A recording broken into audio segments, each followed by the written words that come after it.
Welcome back to the Run Radio podcast. My name is Trina Wilcox. My guest today, Kelle Sparta, the spirit doctor. And I was looking over your bio and some of your information, and I think you're just the person I need to talk to today. So welcome. Oh, I'm excited. Well, I had been reading a book, and actually it was a book from this one author, and she had a couple that she had written, and I was kind of on board. I overlooked a couple woo-woo things, as you will be talking about, and then a few more just were taking away from my focus of the book, and I couldn't relate to reality with this. It was so far out there on some of the recommendations and suggestions. And so I'm turning to you for that advice and balance on how to move forward and make progress when you feel stagnant or you're just kind of stuck in a place where you're ready for that growth, but it doesn't feel like you feel like you're kind of tricking yourself into believing things that just aren't a reality. Okay. All right. So great question. All right. So when we get stuck, there's a reason. Okay. Okay. Let's start with that. So getting stuck is usually a function of either resistance or a limiting belief that we have not looked at, acknowledged. It may even be as you get further into your journey. In the beginning of your journey, it's almost always a limiting belief. But as you get further into your journey and it gets harder and harder to see what's in the way because you've dealt with all the obvious stuff, then it becomes a limiting assumption. And assumptions are more insidious because we don't question our assumptions very often, right? Like we don't think, oh, I might get out of bed this morning and float up off the floor because gravity might not work, right? Right. That's the level of assumption that I'm talking about, is we just assume gravity's going to work, right? And so it can be one of those three things: a resistance, a limiting belief, or a limiting assumption. Okay. And so resistance is when you're trying to grow, right? You are looking at the next stage of your personal evolution. Okay? And that next stage of your personal evolution requires you to be someone new. Okay.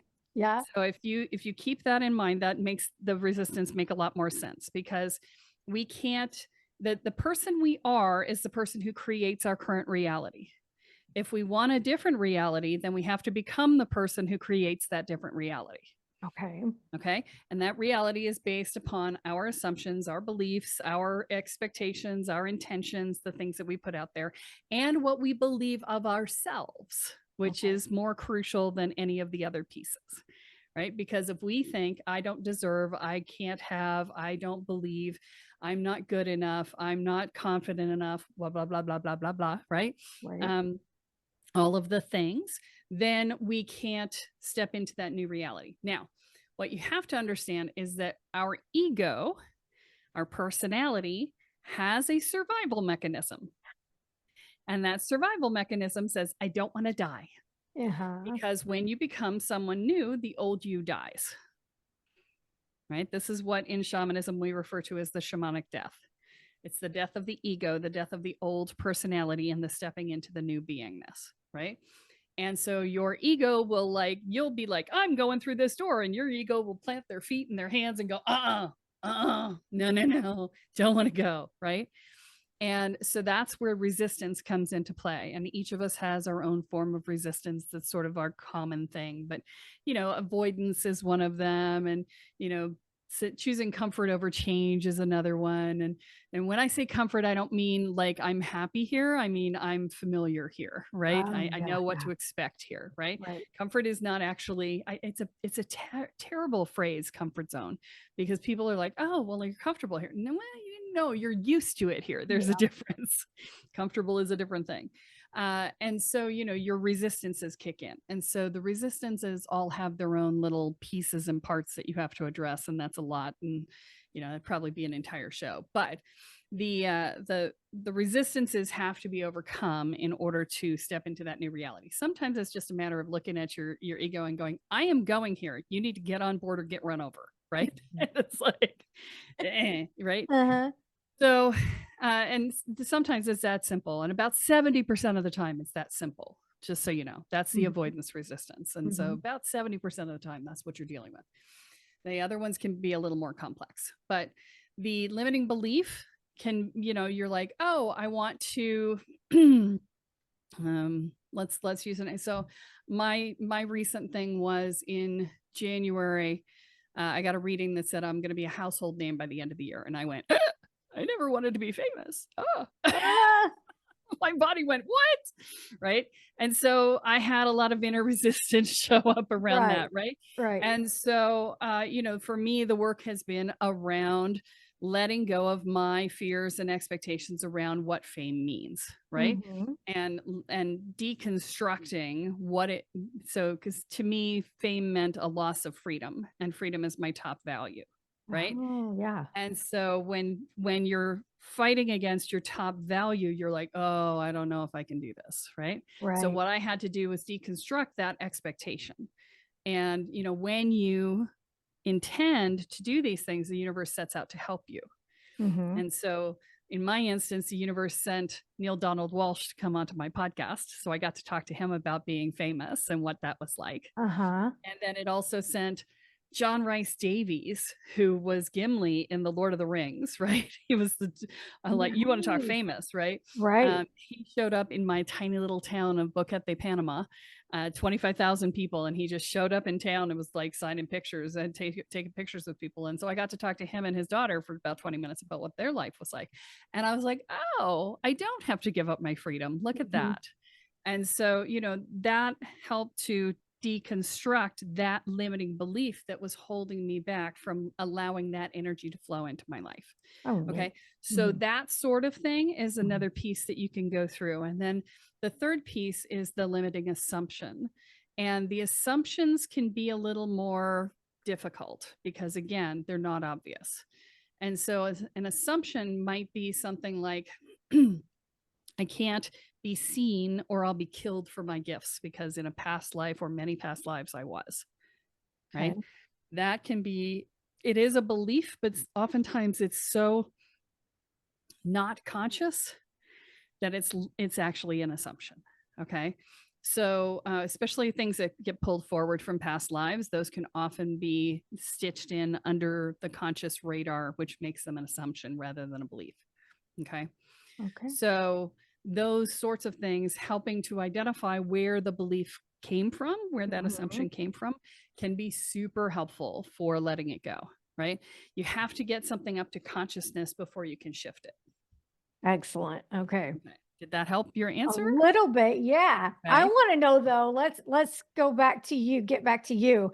Like, how did you even start into this world of work? I mean, it's was it just wanting to be better on your own, help others? How did this manifest? Yeah. So my mother said I was talking to ghosts in my crib. Oh, really? And she had been psychic in her youth and it had scared her and she shut it down. And she Okay. never figured out how to open it back up again. And she was absolutely committed to that not happening to me. And so my entire childhood with that belief from her plus her divorce, which happened when I was 5, and she went straight into all the personal growth stuff at that point, and I was her partner in life. So, whatever mom did, I did.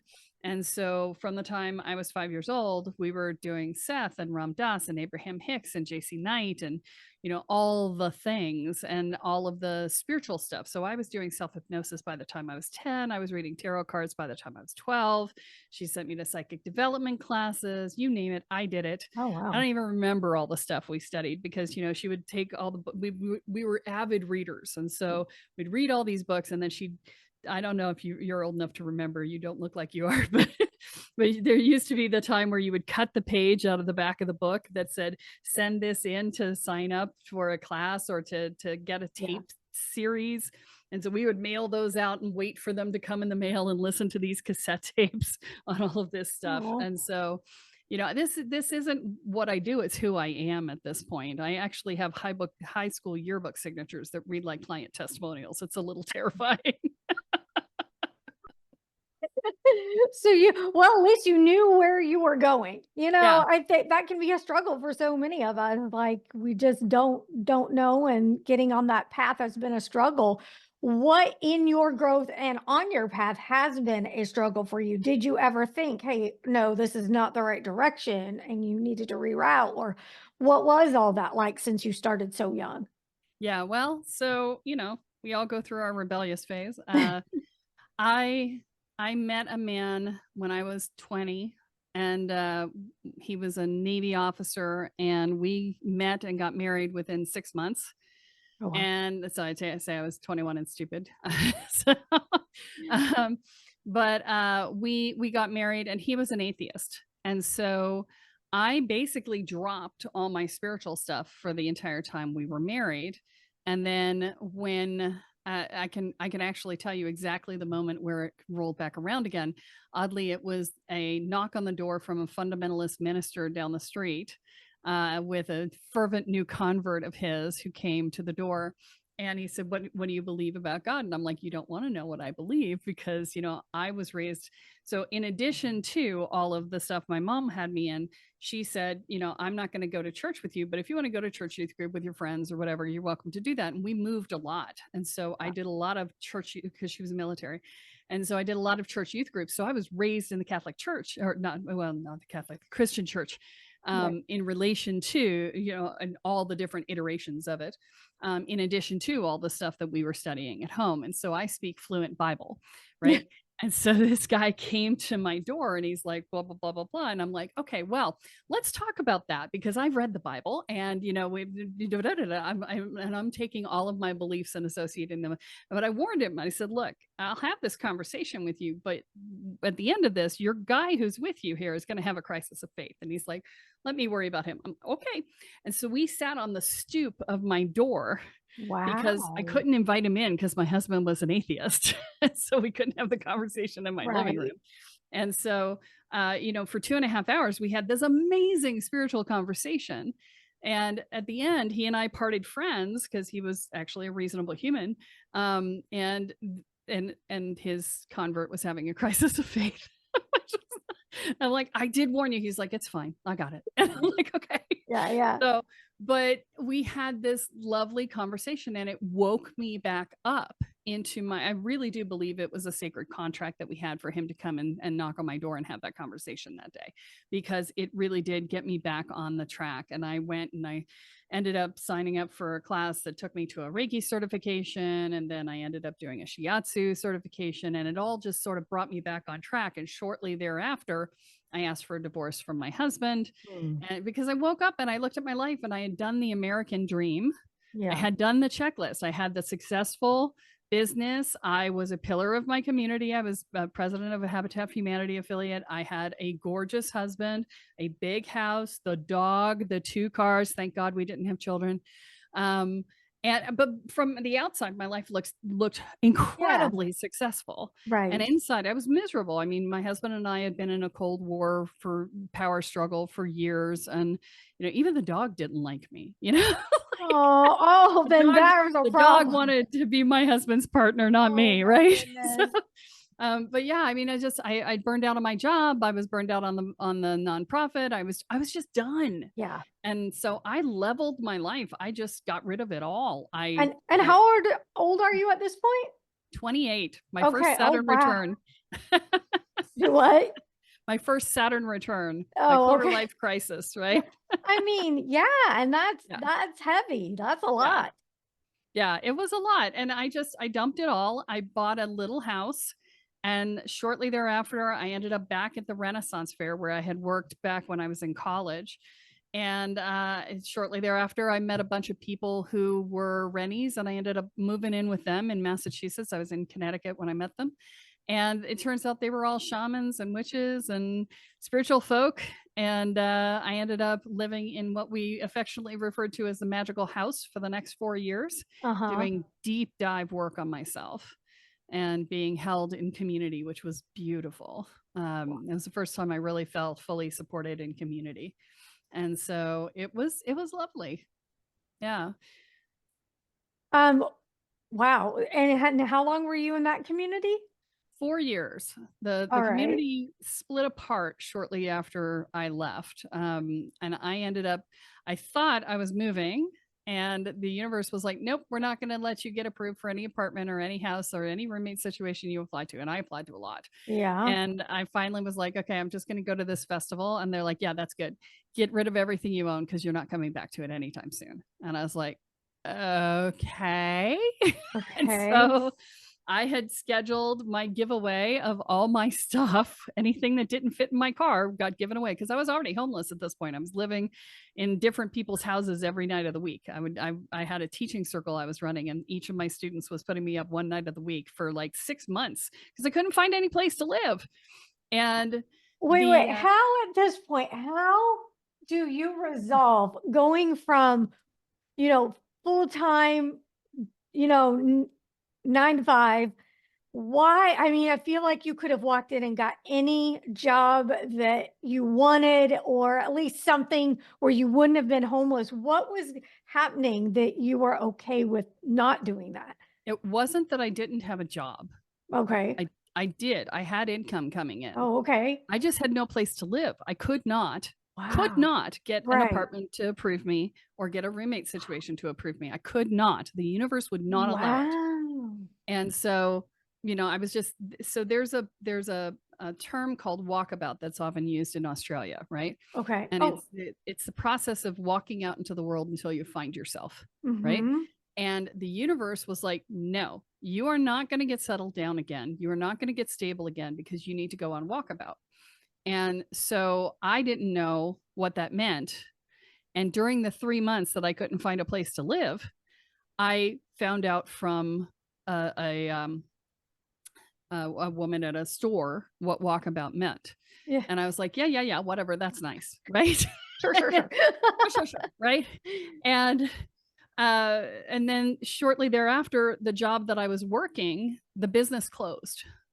Oh. And so talking spiritual eviction, right? It's Wow. like, and so the business closed. And so now I'm on unemployment insurance, right? And I'm working part-time for a medium, trying to make ends meet. And then my car gets broken into and they steal my laptop. Now the laptop had been something that had been gifted to me by somebody who was a tech guru, right? And Right. so, he had bought top of the line when he bought it years before. It was worth about $50 at the time. But, years before he had bought very top of the line. Well, my insurance covers replacement value. And they said, do you have the receipt? I said, well, it was a gift. And they said, well, if he has the receipt, it'll be fine. I'm like, okay. So I asked him, of course, because it was a business expense. He had the receipt and he gave me the receipt and they gave me $1,700 for my $50 laptop. Wow. Right. I wanted to find the guy who broke in and give it to him, give him $50, say thanks. Oh But, my gosh. but, they fixed my window, whatever. But, I had sold a business. So it was just after 9/11. Right.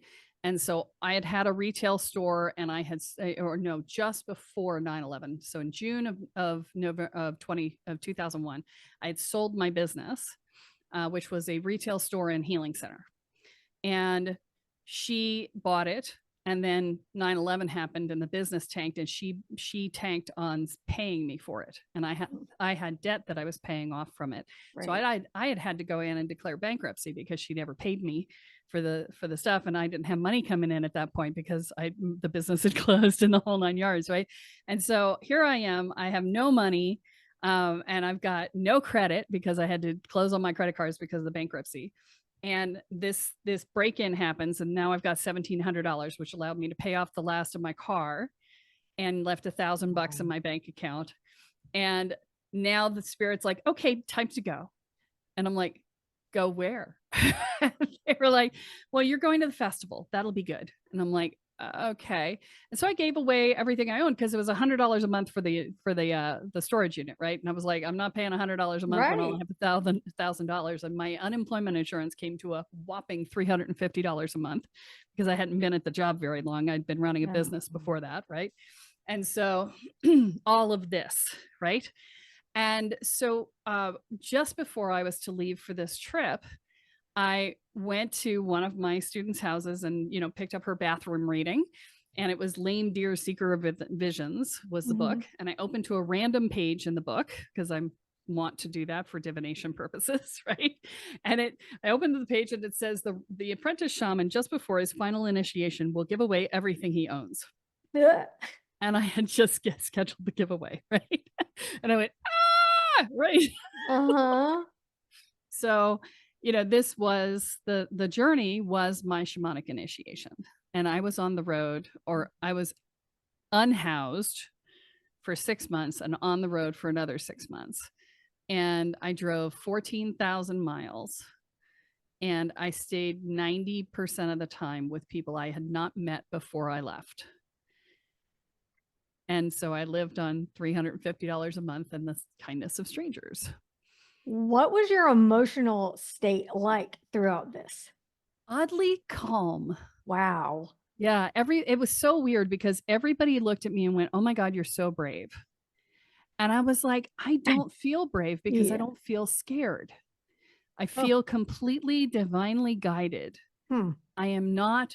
I oddly, the first 6 months had actually gotten me out of my control patterns. It took Yeah. me a month of being unemployed to just stop.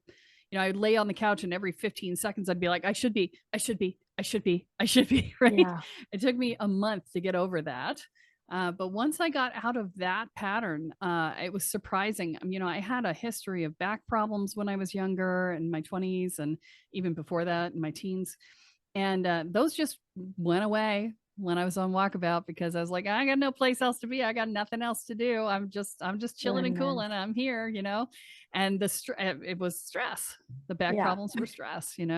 Go figure, right? Yeah. Yeah. And but I'd never known that because I'd never known a life without a massive amount of stress. So Yeah. because my mother and I moved every year or two. Yeah. So that's stress unto itself. Right, for sure. So And how long did the couch surfing and that journey go on? the whole thing was almost a full year. Okay. So yeah. So I left in January of 2001 and I was back in December 20th of 2002. So yeah, it was a lot. So Yeah, I imagine. yeah. So, okay, so then, we're at fast forward to 2002. What's going on? How has your life changed and changing at that point? Yeah, so 2002, I came back to Massachusetts and I stayed with the boyfriend I had picked up along the way. And I stayed with him for like 2 or 3 months until I found a job. I got a job. I was a real estate trainer. So, Mhm. when I was not in the beginning, I became a real estate agent by accident, but it was perfect for me because I'm a transformation person, right? So I help people transition from one state of being to Right. the other. Real estate, house Mhm. buying, transition, perfect, right? So I went and got a job as a trainer and manager in a real estate office for a year, and then I ended up opening my own company and doing that. Um, and all of these pieces and parts fell into place. I got an apartment, a whole 9 yards. And interestingly, what happened is what they say happens at the end of a giveaway in the shaman world is that, you give away everything you own without expecting that any of it will come back to you. Right. Mhm. Well, I got my job as a office manager for a real estate company, and all of my new agents found out that I didn't have any furniture and they all went into their basements Oh, and their back rooms and they just gave me furniture and dishes and I was supplied. The only thing I bought was a bed. yeah, Everything yeah. else was supplied to me and I didn't have to Wow. do anything because that was the archetype I had stepped into in order to do this. And so that was a really interesting thing to watch happen. I mean, I had one woman give me a couch and a love seat and another person end tables. And, just the guy I rented from gave me the dining room table and chairs. And I was just, everything was just supplied. It was very interesting to watch. At what point did you start doing the live coaching and the one-on-ones with people? Yeah. So I really started that in the real estate world. Okay. So, I was doing a lot of coaching in the real estate world, a lot of spiritual coaching in the real estate world.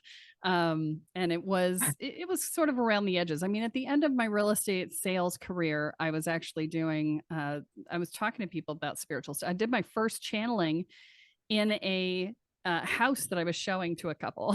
I channeled where we had met Hmm. before, and was telling them all about stuff. That was the first time I'd ever channeled, was in a house showing them that. I would tell people, this house doesn't have good vibes. You don't want to buy this, or this house even looks lived in. It's empty, and it has been for a while. There's no energy here, and that sort of stuff. I would tell people as we were going through. So I mean, it was not uncommon. And then when my new agents, I was primarily working with the new agents, and so the new agents were going through a lot of transition, a lot of personal transformation, and so I did a lot of spiritual coaching with them. It didn't always language it in a woo woo way, but I Yeah. did a lot of spiritual and transformational coaching with them. And ultimately, I did that in my training business as well when I opened that. So I've been doing it. Oh, I don't even know how long, probably mid 90s, right? Wow. Because I Yeah. was training agents back then too. So, um, yeah, so right around the midnight, I opened the specifically spiritual coaching business in 2006. Yeah. And that was an interesting journey, because I remember Yeah. in 2005 coming to a networking meeting and saying, I'm a business shaman, and having the whole room go, oh my God, you didn't just say that. Well, yeah, I mean, you're right. That is Yeah. not exactly, you know, Yeah. It was not done. It wasn't yeah. quite social pariah status, but it was really close. Yeah. So how did that work out? Like, Well, did you it stick didn't. with them? It didn't. It It didn't. didn't. It did not go over well. And I was business coaching too at the same time, and so it was like, I picked up. I was limping along for a long time in this Uh-huh. business, because it took a long time for the world to catch up, right? Yeah. Okay. And so I did a lot of piddly little things, $25 classes, and Yeah. $100 a session, and whatever, right? For a lot of honestly, it was easier to get business doing psychic readings than it was to get business doing spiritual coaching back then. Yeah. So because it was socially acceptable to get a psychic reading, it was not socially acceptable to get a spiritual coach, right? Really? Yeah. Well, Yeah. what? You could do a life coach, but not a Oh, spiritual coach, right? interesting. Yeah. So it was tough for a while there. Yeah. I was right at the poverty line for a long time, Yeah. because, well, for one, because it was the culture had not really caught up. And for two, I had a lot of limiting beliefs. I Yeah. was like, I was hanging out with a lot of broke people, Yeah. and therefore I believed that nobody had any money. Yeah.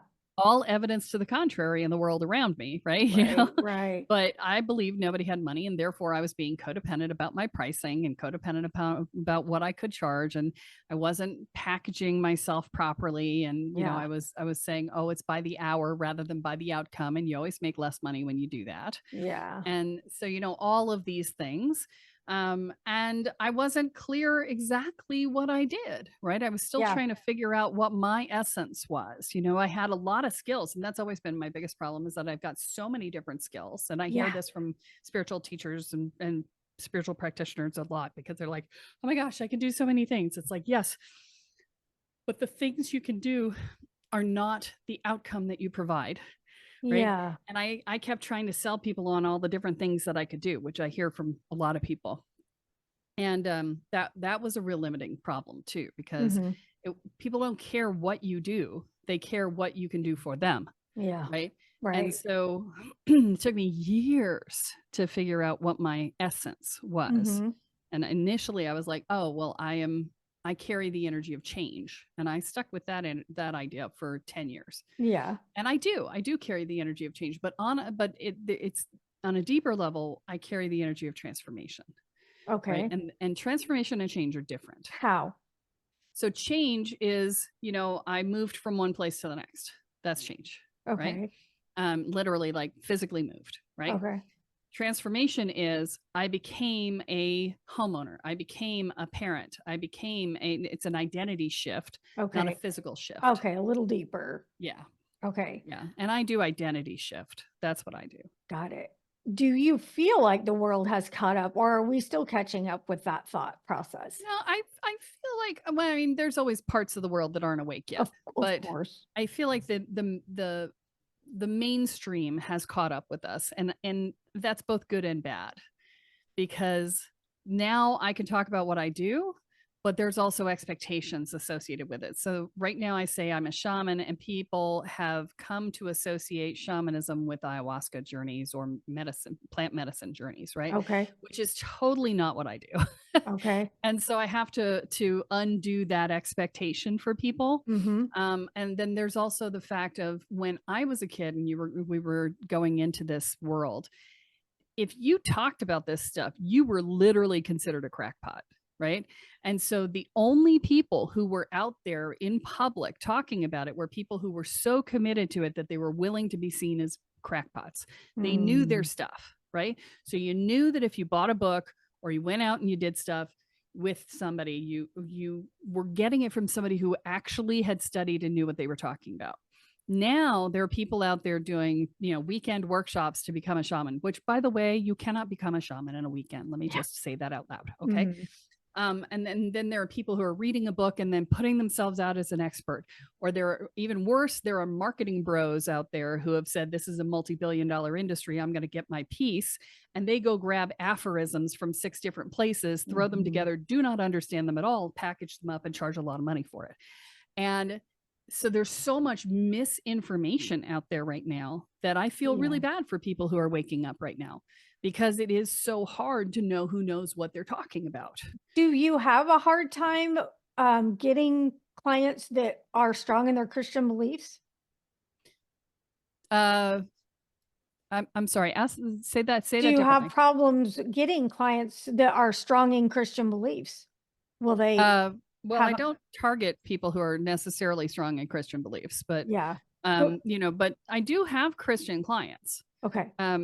So the challenge is what part of Christianity they come from, right? Okay. Because Christ was a Gnostic, which means that he studied energetics and magic. That's who he was. And so if you get somebody who comes from a Christian background, usually like the UCC, that sort of thing, that is open to the mystical side of the traditions, then there's no problem, right? But if you come in from the fundamentalist or the, some of the Southern Baptists and things like that, where they're like, this is of the devil, some of the Catholics, or this is of the devil. There is there's a section of Catholicism where they're the little old ladies who read their tarot cards and do their thing. So, it's just there's like different elements of different churches, right? But nothing I say goes against Christianity. Right. Yeah. And people will say, oh, well, you worship Satan, because I lived in the South for a little bit and I was out as a shaman, and they were like, oh, you worship Satan. I'm like, not my pantheon. And they're like, what? I'm like, Satan is a Christian construct, right? It's part of the mythology of Christianity. And Satan is part of the whole mythos of Christianity. I'm not Christian. Now, I think Christ was a great teacher, and I believe in a lot of his teachings, but I'm not quote unquote Christian in the church sense, right? And so it would be very difficult for me to worship a god. So Satan is a competing god to God, right? It would be out of context for me to worship somebody that's not my pantheon, and they just don't. It doesn't compute with their worldview sometimes. But I mean, I have a lot of people who come in from Christian backgrounds. And there's nothing I teach that's I don't teach a religion. Yeah. So what I teach is actually unique in the fact that it is out of a religious context. So the only thing that I'm doing is I'm teaching metaphysics, right? I'm teaching the only thing you have to believe in order to work with the stuff that I teach is you have to believe that at our core, we are all one. And that we are a reflection of the divine, that each of us contains a spark of the divine within us, and that we are the divine and the divine is us, right? And that, and this is to a lesser extent, you don't have to believe definitively that there are past lives, but I do teach some about past lives. And, the concept of the eternal moment of now. and that everything's happening all at once, right? Mhm, mhm. Those are the core concepts. If you can buy into those things, you can learn the stuff that I teach. We don't require that people have any sort of religious hierarchy or structure or dogma Yeah. in place in order to work. I'm actually anti-dogma. So, you know, Okay. it's yeah. So I have a big picture view, but my real goal is to break down the barriers between all the different silos that you find in the spiritual world and the wellness world and the healing world and the, you know, da da da da da. I try to cross pollinate all of those worlds so that you see a bigger picture, because those don't, they even use different vocabularies. And so it's hard for you to understand that you studied this over here in this place and this over here in that place. And it's like, no, those teachings relate. Yeah. They actually Yeah. relate, but you don't know that because they're totally different vocabularies, right? So with all of this and all the things you do, if someone comes to you and says, "What do you do?" and like a quick one, few words, what do you say? I I put people on the express train to spiritual evolution. Love it. All right. We could talk forever. We got to wrap up. I appreciate your time. This has been fun. Come back anytime and tell people where they can go to connect with you and hear and learn more about you. Yeah, so I have a new podcast that just came out called Spirit Guides.